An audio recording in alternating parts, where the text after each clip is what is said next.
Bismillahirrahmanirrahim. Alhamdulillahirabbil alamin wassalatu wassalamu ala asyrofil anbiya'i wal mursalin wa ala alihi washabihi ajmain. Perhatikan anak-anak sekalian ya. Jadi hari ini kita akan belajar tentang hadas ya. Nah, minggu yang lalu perhatikan kita sudah belajar terkait dengan pengertian taharah ya. Nah, juga kita sudah belajar tentang najis, macam-macam najis dan tata cara kita bersuci dari najis. Nah, sekarang kita akan beralih ke materi tentang hadas. Nah, jadi materi tentang hadas ini juga macam-macam hadas ya. Perhatikan macam-macam hadas dan tata cara mensucikan dari hadas. Baik anak-anak sekalian yang saya sayangi ya, yang saya cintai, perhatikan ya. Jadi sebelum kita mulai belajar, perhatikan ya, kita berdoa dulu ya. Nah, jadi nanti setelah berdoa ini nanti kalian lanjutkan dengan membaca surah yang pendek ya. Nah, perhatikan jadi apa yang kita pelajari hari ini, apa yang kita kerjakan hari ini, semoga kita sebagai amal ibadah ya Allah Subhanahu wa taala, dan kita supaya kita mudah paham ya. Kita menerima ini. Ya, saya silakan berpanggil pimpin berdoa dulu. Siap berdoa.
dibawa ke dokter itu?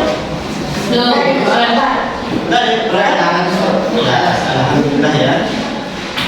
Dan muat tadi? Angkat tangan ya. Pakai lagi? Walana? Amain? Indriawan? Satu? Imran?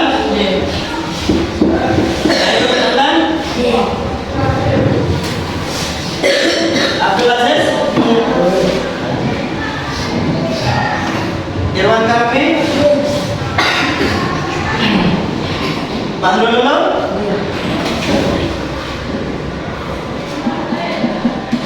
Baik Hakim? Danan? Muhammad Saiful?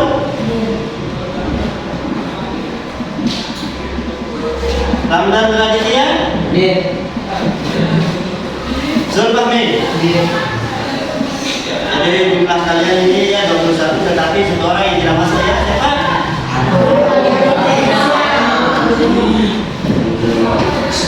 Ya, baik anak-anak sekalian.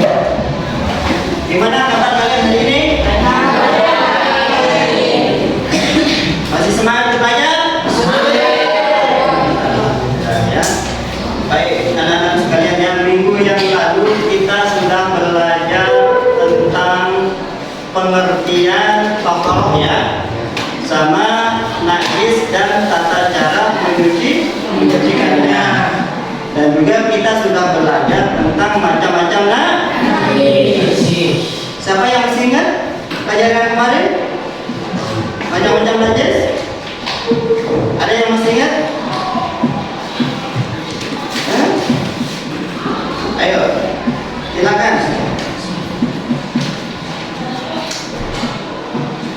Minggu yang lalu kan kita sudah belajar tentang macam-macam najis.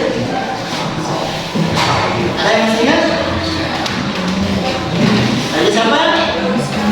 Najis mukhaffafah, najis mutawasithah, dan najis mutawasithah itu dibagi menjadi dua. Najis mutawasithah ainiyah dan najis mutawasithah hukmiyah. Perhatikan ya. Untuk hari ini perhatikan ya, kita akan belajar tentang hadas ya. Dan juga macam-macam hadas. Dan juga tata cara mencucikan hadas ya. Nah, perhatikan ya. Ada yang simak atau tonton video ini ya terkait dengan materi kita. Perhatikan ya. Perhatikan. Lihat ya video ya. Sebelum kalian ya perhatikan ya, sebelum kalian nonton ya materi terkait dengan apa namanya video tentang hadas ya, perhatikan ya. Saya akan bagi dulu kalian menjadi 3 kelompok ya, sesuai dengan deretan bangkunya ya. Untuk deretan bangku yang paling kanan itu adalah kelompok 1 ya. Perhatikan. Untuk deretan bangku yang tengah itu adalah kelompok 2. Untuk deretan bangku yang sebelah kiri adalah kelompok 3 ya. Ingat ya, 1, 2, 3 ya. Nah, nanti kalian akan berdiskusi nanti terkait materi ya. Apa namanya, nanti ada permasalahan ya. Nanti kalian diskusikan, pecahkan ya bersama kelompoknya ya. Nah, saya bagikan dulu lembar kerjanya ya. Silakan diputar ya, kayak kemarin itu kalian menghadap sana ya.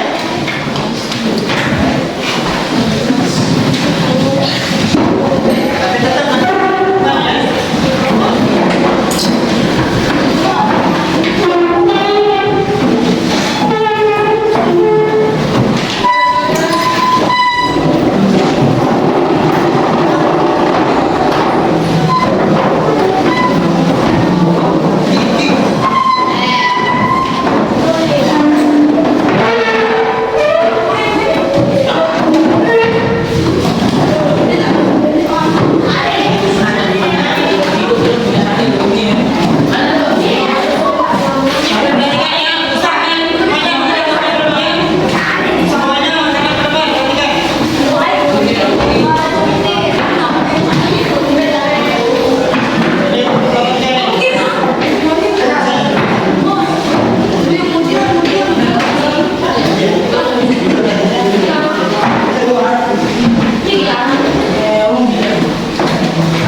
terkait dengan hadas ya, perhatikan. Semuanya ada ke depan, ya, ada yang di belakang. Pada pertemuan kali ini kita akan berbicara tentang hadas. Pertemuan yang lalu kita berbicara tentang najis. Hari ini kita berbicara tentang hadas.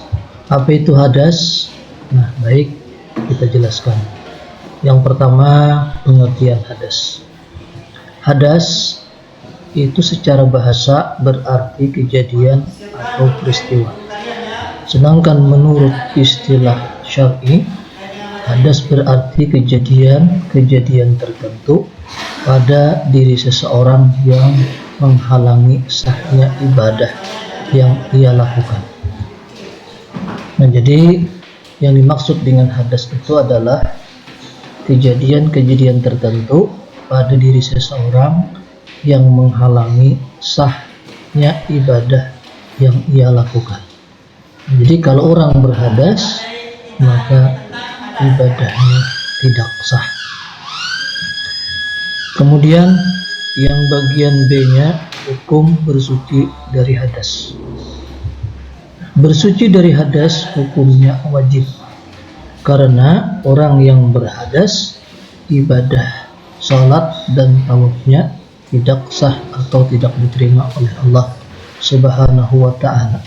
Sebagaimana Nabi kita Muhammad sallallahu alaihi wasallam bersabda yang berbunyi, hadisnya, la yuqbalu salatu man ahadasa hatta yatawadda'a, yang artinya Allah tidak akan menerima salat seseorang di hari kamu jika kamu berhadas sehingga kamu berwudu. Hadis riwayat Bukhari. Siswa sekalian, yang baik, kita lanjutkan yang bagian C-nya, yaitu pembagian hadas. Hadas dapat dibagi ke dalam dua bagian, yakni yang pertama adalah hadas kecil. Apa itu hadas kecil? Hadas kecil adalah sesuatu kejadian tidak suci pada diri seseorang sampai melakukan wudu atau tayamum karena alasan yang diperbolehkan oleh syarak. Misalnya, seseorang baru bangun tidur lalu ia langsung sholat, maka sholatnya tidak sah karena tidur adalah salah satu sebab seseorang berhadas kecil. Nah, jadi yang dimaksud dengan hadas kecil adalah kejadian seseorang tidak suci sehingga dia berwudu atau tayamum. Nah, karena orang yang berhadas kecil, apabila dia melaksanakan ibadah salat dan ibadah tawaf, maka salatnya tidak sah atau tawafnya tidak sah. Siswa sekalian yang berbahagia, yang kedua, hal yang menyebabkan seseorang berhadas kecil. Nah, jadi orang-orang yang berhadas kecil itu ada sebab-sebabnya. Yang pertama sebabnya adalah orang berhadas kecil itu sesuatu yang keluar dari bubur dan bubul, walaupun hanya berupa gas atau angin. Nah, jadi kalau kita kentut, kalau kita berak, kalau kita kencing, maka itu sebab seseorang berhadas kecil. Dan yang kedua, bersentuhan kulit atau bersentuhan langsung antara kulit laki-laki dan perempuan yang sudah balik dan bukan muhrim. Nah, jadi apabila bersentuhan kulit laki-laki dan perempuan usianya sudah cukup balik, artinya maka dia berhadas kecil kalau dia bukan muhrim. Tetapi kalau dia muhrim, artinya ada pertalian darah, maka tidak membatalkan atau seseorang berhadas kecil. Contoh, anak dengan bapak atau dengan ibu itu tidak menyebabkan seseorang berhadas kecil. karena ayah dan ibu merupakan muhrim bagi kita. Beda dengan ayah dan ibu. Kalau ayah dan ibu bersentuhan, maka hukumnya batal menurut Imam Syafi'i, karena ibu dan ayah bukan muhrim, maka mereka halal nikah. Siswa sekalian yang berbahagia, baik yang ketiga, menyentuh kemaluan dengan tapak tangan. Jadi menyentuh kemaluan, apakah kemaluan kita, apakah kemaluan orang lain, dengan telapak tangan dengan sengaja, maka seseorang itu berhadas kecil. Kemudian yang keempat, yang menyebabkan seseorang itu berhadas kecil adalah tidur dalam keadaan tidak tetap. Nah, jadi orang yang tidur lelap, tidak tetap duduknya, maka dia berhadas kecil. Tetapi kalau dia tidur sambil duduk, tidak berubah posisinya, apakah dia ngantuk, apakah dia berbaring, maka selama dia duduk tidak terangkat pantatnya, maka orang tersebut tidak berhadas kecil. Kemudian yang kelima, yang menyebabkan seseorang berhadas kecil adalah hilang akal, seperti mabuk. Jadi orang yang mabuk itu adalah berhadas kecil, gila, kemudian yang selanjutnya pingsan walaupun hanya sesaat. Nah, jadi kalau dia mabuk, gila atau pingsan walaupun hanya sebentar, maka dia berhadas kecil. Lalu bagaimana cara mensucikan hadas kecil kembali? Tentunya dia harus berudu, dan kalau tidak bisa berudu, berhalangan menggunakan udu, bisa diganti dengan tayamum. Bagaimana udu dan tayamum? Nanti kita akan bahas di pertemuan berikutnya. Siswa sekalian yang berbahagia, baik, kita lanjutkan. Yang kedua adalah hadas besar. Apa itu hadas besar? Hadas besar itu adalah hadas yang disucikan dengan mandi wajib. Nah, jadi yang dimaksud dengan hadas besar adalah hadas yang disucikan dengan mandi wajib. Atau kalau berhalangan mandi wajib, dia boleh bertayamum. Apa contohnya? Misalnya orang tersebut badannya banyak luka atau badannya banyak koreng, maka kalau dia menggunakan air, maka korengnya, lukanya tidak akan sembuh, maka boleh diganti dengan tayamum. Nah, baik. Yang kedua atau bagian B-nya, hal apa saja yang menyebabkan seseorang itu berhadas besar? Nah, yang menyebabkan orang berhadas besar, yang pertama adalah berhubungan intim atau bersetubuh antara suami dan istri. Nah, jadi apabila suami dan istri itu bersetubuh walaupun hanya sesaat, tidak merasakan kenikmatan, maka dia wajib membersihkan hadas besar tersebut dengan mandi wajib. Kemudian yang kedua, yang menyebabkan seseorang berhadas besar adalah keluar air mani atau sperma. Ini bagi siapa? Bagi laki-laki. Nah, jadi apabila keluar air sperma atau air mani bagi laki-laki, apakah sebabnya dia sebab menghayal atau sebab ia buat sendiri, maka dia wajib membersihkan dengan mandi wajib.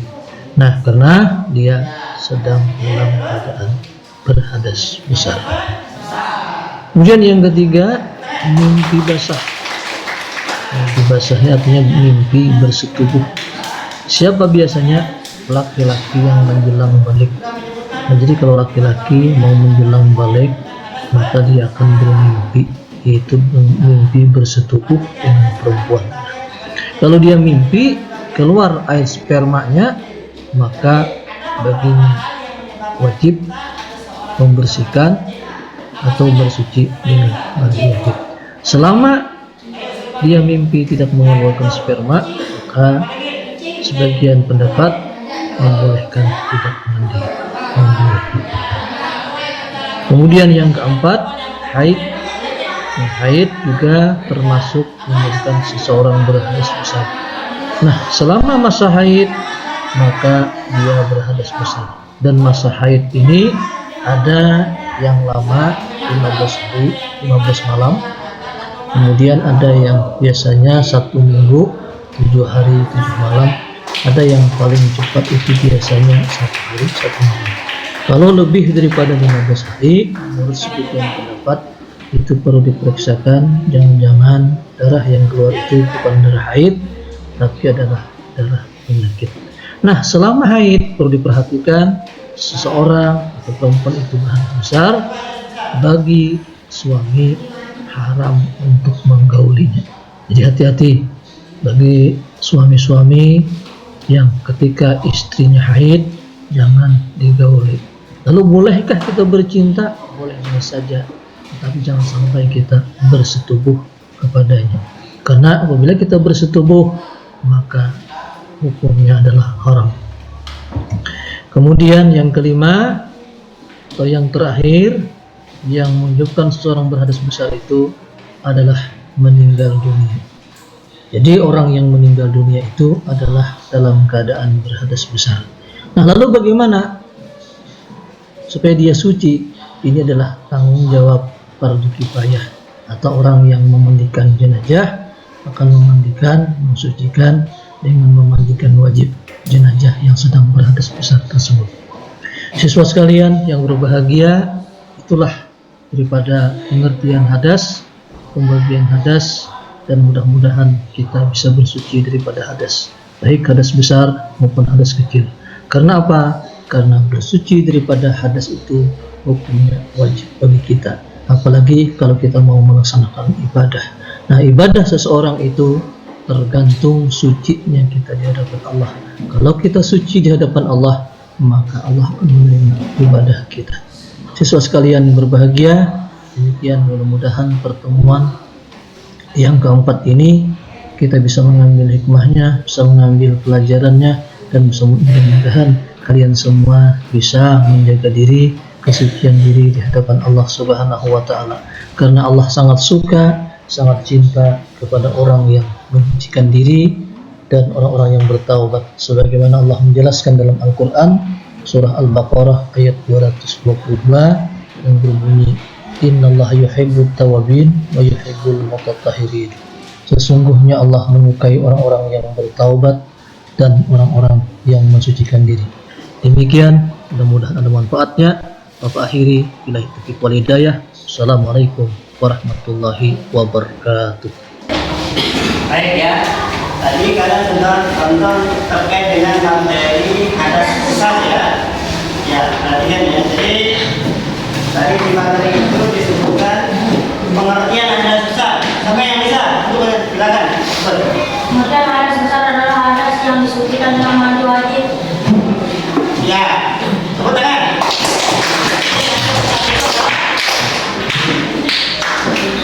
Dengan tata cara kita menyucikan itu dengan mandi wajib.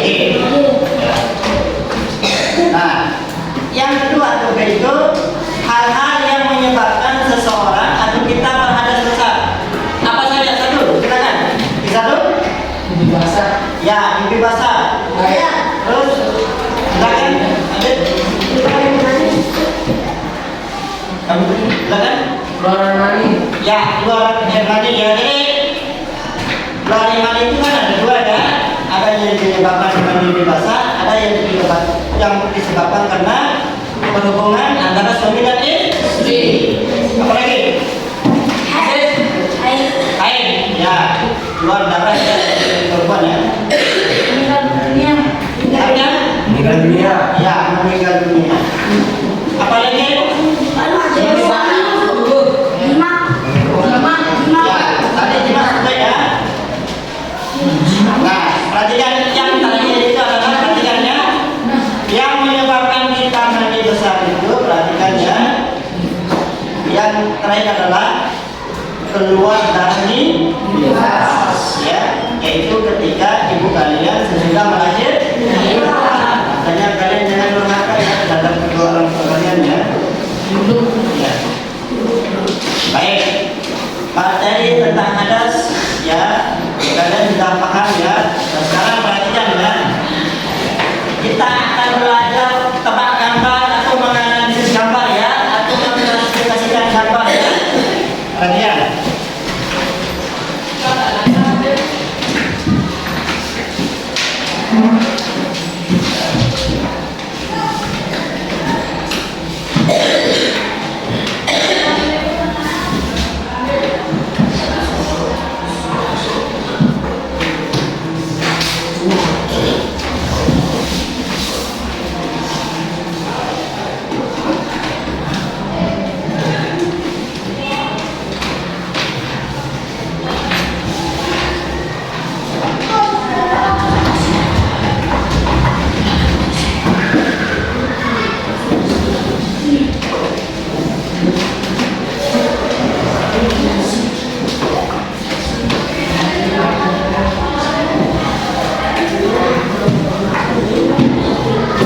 Selesai kalian gambarnya?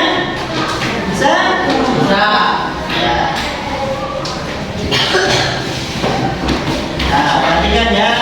Ya, di sana itu ada 6 gambar ya. Gambar 1, gambar 2, gambar 3, gambar 4, gambar 5, dan gambar 6 ya. Ya, perhatikan ya. Untuk gambar 1, perhatikan ya, silakan. Siapa yang bisa beri komentar terhadap gambar 1? Ya, Firman Kalmi. Apa? Suaranya agak besar suaranya, Firman Kalmi. Nah, gambar 1 adalah gambar orang duduk, ya. Berarti ini termasuk dalam hadas hadas kecil atau cara menjadikan hadas kecil ya. Nah, sekarang lihat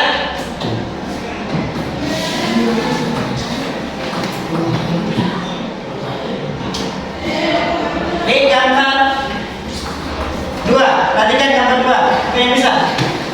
Ayo. Akan gambar 2. Orang bertayamu. Iya, gambar 2 ini gambar orang bertayammum. Nah, tayammum ini terkait dengan cara menjadikan hadas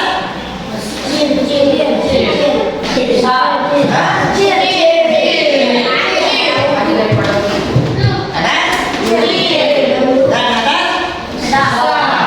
Ya, jadi tayammum ini adalah tata cara menyucikan hadas kecil dan hadas besar. Lihat, perhatikan lagi. Lihat di gambar 4. Apa yang bisa? Beri komentar gambar 4. Ajis, silakan. Gambar? Ya, gambar orang mandi besar.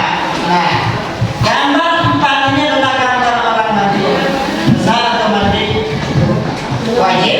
Perhatikan ya. Berarti ini tata cara menjadikan hadas besar. Ya, hadas besar ya. Nah, jadi alhamdulillah ya, jadi kalian terkait dengan gambar-gambar, jadi alhamdulillah kalian bisa mendapat gambarnya. Nah, sekarang perhatikan ya.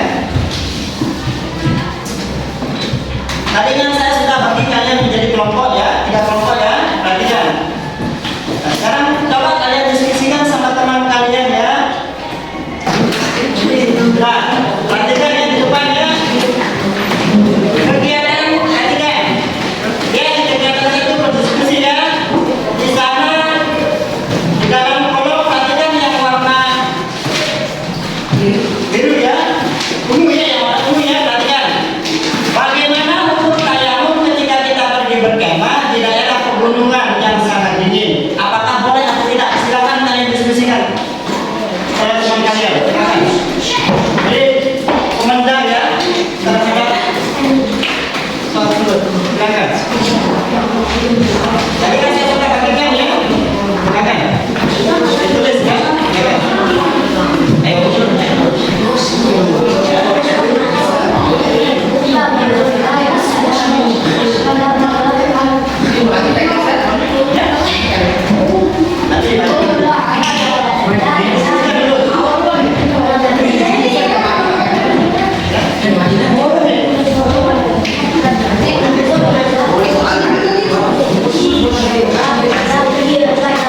Kasih lah pokoknya.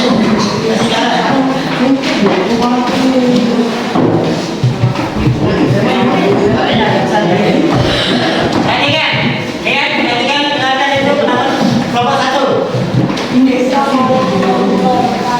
lah. Hasil diskusi kami dengan kelompok 1 bersama teman-teman saya bahwa tidak boleh bertayamum karena di gunung sesuatu itu ada air meskipun airnya itu sangat dingin. Ya, beri apa untuk nomor 1?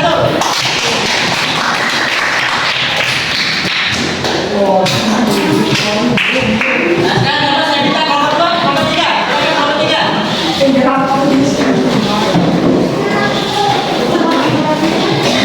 Nah, dengarkan untuk nomor 3, perhatikan ya.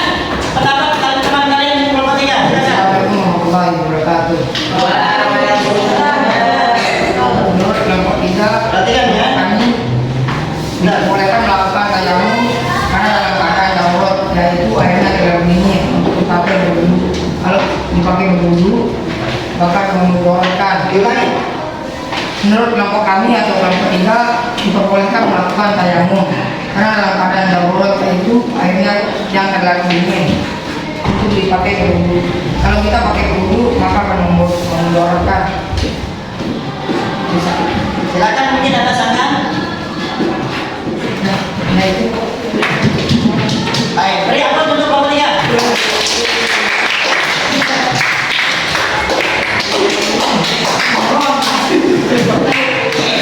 Nah, perhatikan ya, perhatikan. Jadi tadi teman kalian kelompok 1 sudah maju dan kelompok 3 sudah maju terkait dengan diskusi tentang bagaimana hukum tayamum ketika kita pergi berkemah di dalam pegunungan yang sangat dingin. Apakah boleh atau tidak? Ya. Nah, perhatikan ya. Jadi kalau memang perhatikan ya, kalau memang keadaannya memang sangat dingin sekali ya, tubuh kita tidak bisa tersentuh air, perhatikan ya.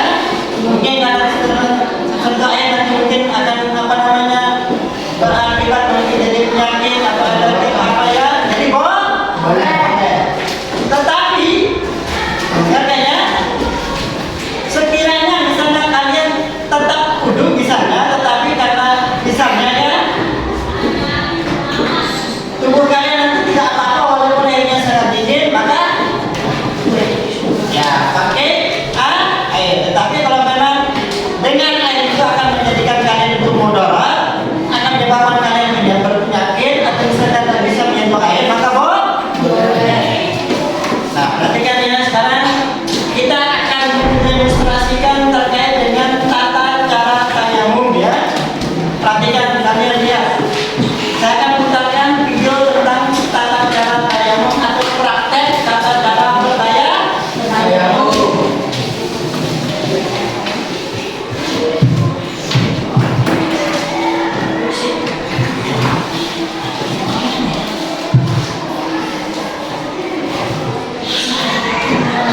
Ya, lihat depan, perhatikan. Semuanya lihat depan. Oke. Sudah, akan. Lihat. Lihat depan.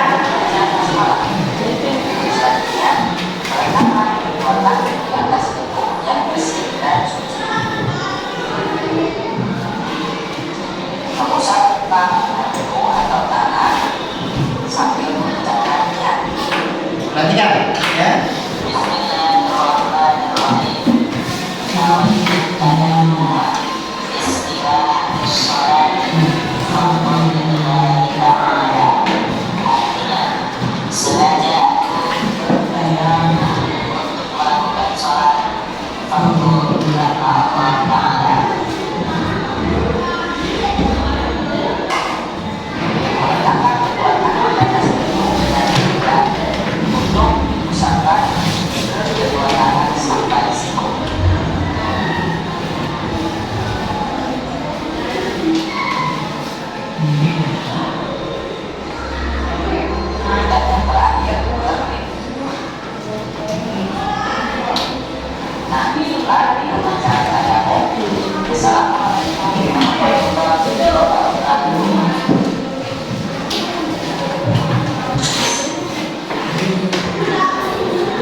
Sudah lihat tadi ya?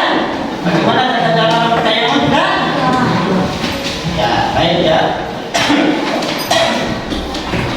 Kalau sudah kalian tonton, kalau sudah kalian lihat, amati tadi ya. Sekarang saya minta siapa yang bisa praktek tayamum.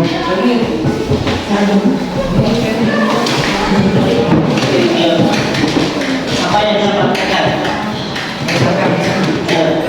Ya. Silakan.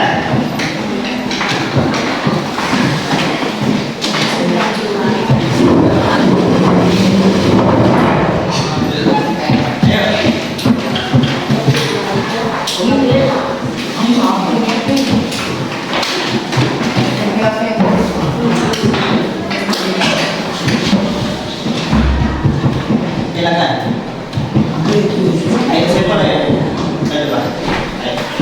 Ayo, silakan siapa? Coba. Ya.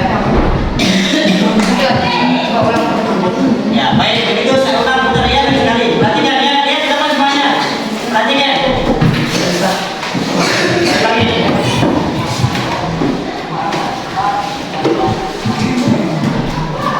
Lihat semuanya. Apa?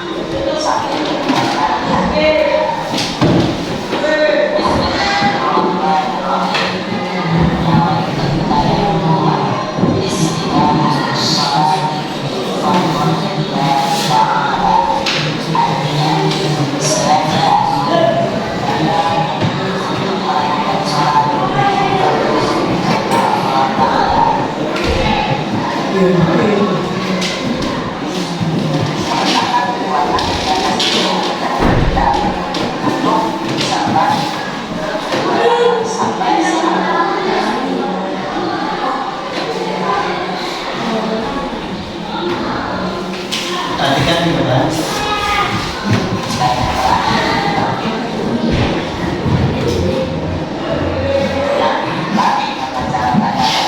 Perhatikan ya, jadi kalian sudah lihat bagaimana tata cara kita bersuci dari hadas kecil dengan tata cara tayamum. Ayo siapa ya?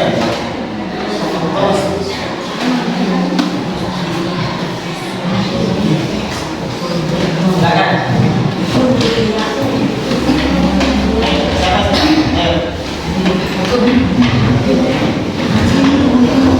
Ada yang satu, ayo berapa yang satu? Praktekan. Silakan satu. Silakan satu depan. Ayo. Sudah. Giliran ya giliran. Ya, ayo satu.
Assalamualaikum warahmatullahi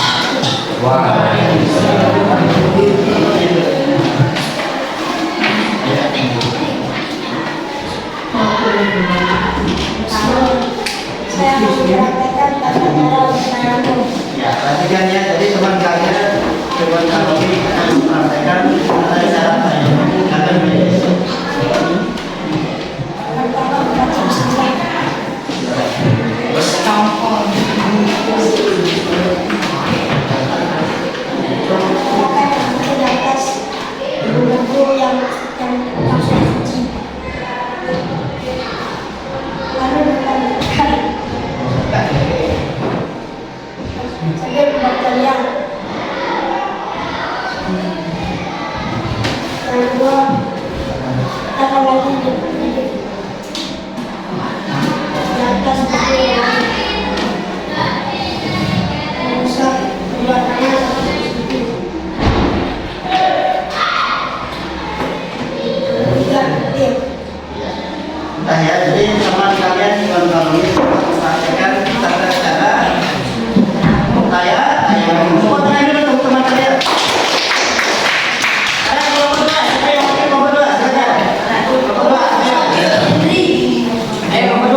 Ambil makan. Yang kedua, tangan di atas lampu yang putih.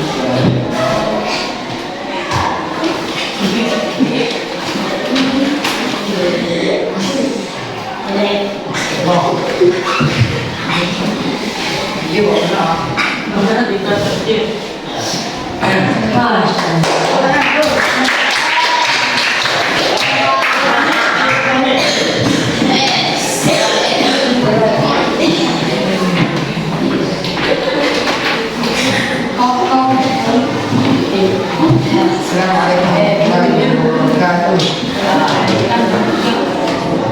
Untuk ini saya akan mempraktekkan cara tayamum. Cara yang pertama membaca Bismillah, dua tangan Bismillah.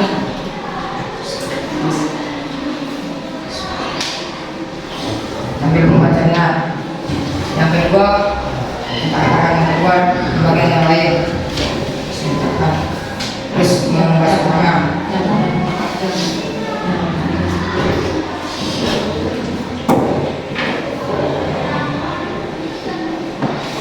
Yang ketiga,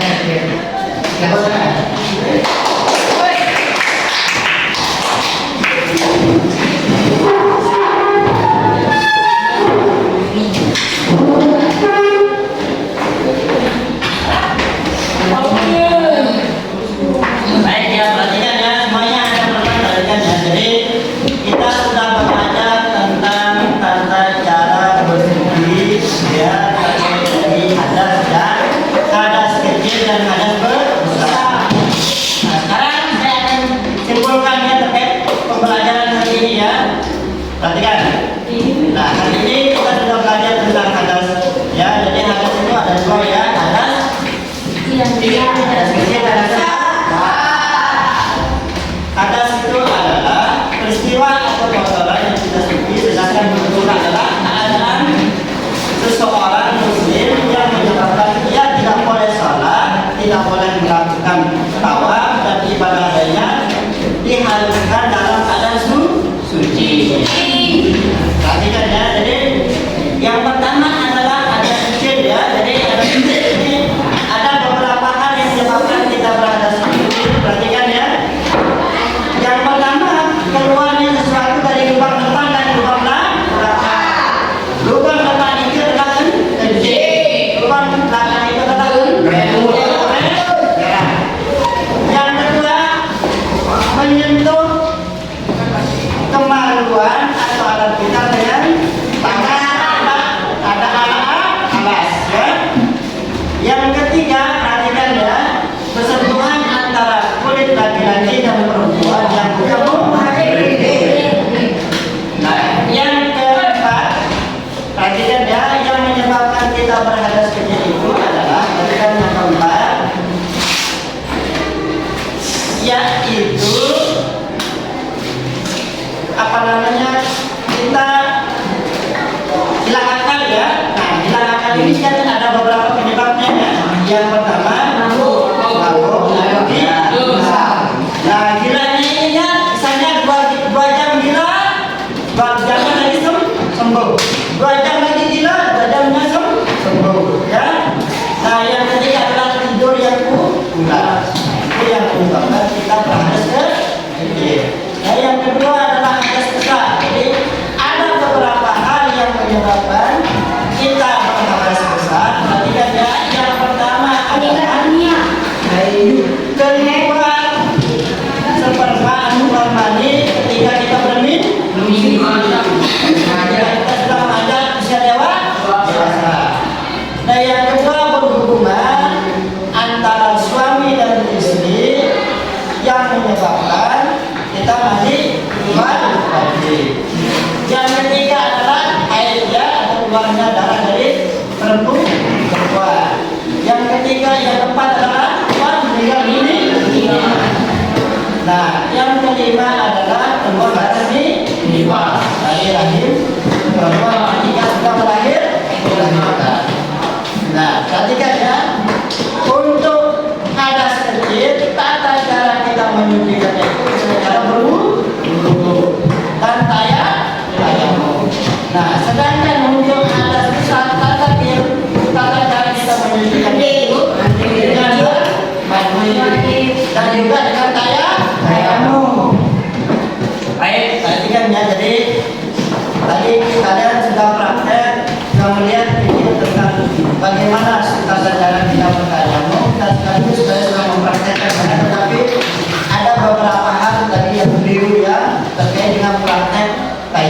ya, perhatikan ya. Nah, jadi di praktek tayang perhatikan ya, perhatikan. Yang pertama kan nah, setelah membaca bismillah kalian meletakkan tangan kalian di bibir suci ya. Nah, setelah kalian meletakkan tangan kalian di bibir suci ya, ya atau boleh juga dengan cara tidur ya. Nah setelah itu kalian mengusapkan ke muka sambil berniat ya, perhatikan ya, sambil berniat ya. Nah setelah yang kedua ya, kalian lagi letakkan tangan kalian ya di atas debu yang suci, tetapi yang lain kan tempat ya, jangan di tempat yang tadi ya, yang sudah kepakai tetapi di lain tempat. Nah jadi kalian letakkan. Nah setelah kalian letakkannya, boleh kalian geser-geser, boleh juga dengan cara tidur ya. Boleh. Nah setelah itu kalian langsung membasuh ya, dan ya. Jadi supaya lebih sempurna ini sampai sini ya. Nah yang terakhir ya. Baik, untuk hari ini perhatikan ya, pembelajaran kita ini saya cukupkan sampai di sini. Besok kita lanjutkan minggu depan ya, perhatikan ya. Oke, untuk mengakhiri pelajaran hari ini perhatikan ya, mari kita sama-sama membaca lafaz hamdalah ya. Wassalamualaikum warahmatullahi wabarakatuh.